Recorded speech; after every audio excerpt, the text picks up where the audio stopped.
সিলেটে সাদা পাথরের পাশাপাশি লুট হয়েছে রেলওয়ের সম্পত্তি, বাংকার এলাকার পাথরও। সংরক্ষিত এই এলাকা থেকে লুট হয়েছে কয়েকশো কোটি টাকার পাথর। সিলেট প্রতিনিধির বিলকিস আক্তার সুমির রিপোর্ট, জানাচ্ছেন ফারিয়া হাফিজ নিঝুম।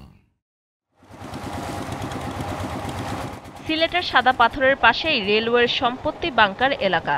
ব্রিটিশ আমল থেকে এটি সংরক্ষিত এলাকা। সংঘবদ্ধ পাথর খেকোড়া বাংকার এলাকা থেকে লুটে নিয়েছে শত কোটি টাকার পাথর।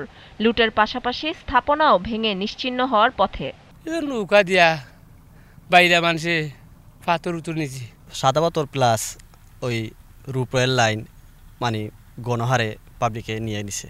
সাদা পাথর বাংকার সহ কালাইরাগ, শারপিন টিলা ও উতমা এলাকায় রীতিমতো হরিলুট হয়েছে পাথরের। আসলে বাধা না পাওয়ায় গণলুটটা হয়েছে আর কি। মানুষ মনে করছে যেহেতু বাধা পাচ্ছি না তাহলে পাথরটা নেওয়া যায়। সাদা পাথর বাংকার এলাকা থেকে লুট হওয়া পাথর উদ্ধারে ক্রাশার মিল সহ সবখানেই অভিযান চালাচ্ছে প্রশাসন। ক্রাশার মিল মালিকরা জানিয়েছেন, লুট হওয়া পাথরের বেশিরভাগই সিলেটের বাইরে পাচার হয়ে গেছে। একটা সমন্বিত উদ্যোগকরণের প্রয়োজন, যাতে অন্ততপক্ষে আমাদের সাদা পাথরটা ঐতিহ্যবাহী, আমাদের পর্যটনের যে ক্ষেত্র সাদা পাথরটা রক্ষা পায়। যেহেতু সাদা পাথর লুট হয়েছে খান সঠিক, এটা দেশের বিভিন্ন জায়গাত নফতে চলে গেছে।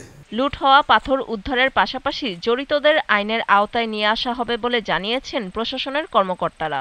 আমাদের কেউ যদি কোনো জায়গায় কারো যদি ইনভলভমেন্ট থাকে, সে যে কোনো জায়গায় আইনশৃঙ্খলা রক্ষাকারী বাহিনী হোক অথবা যে কোনো পর্যায়ের, তারা আইনের আওতায় আসবে।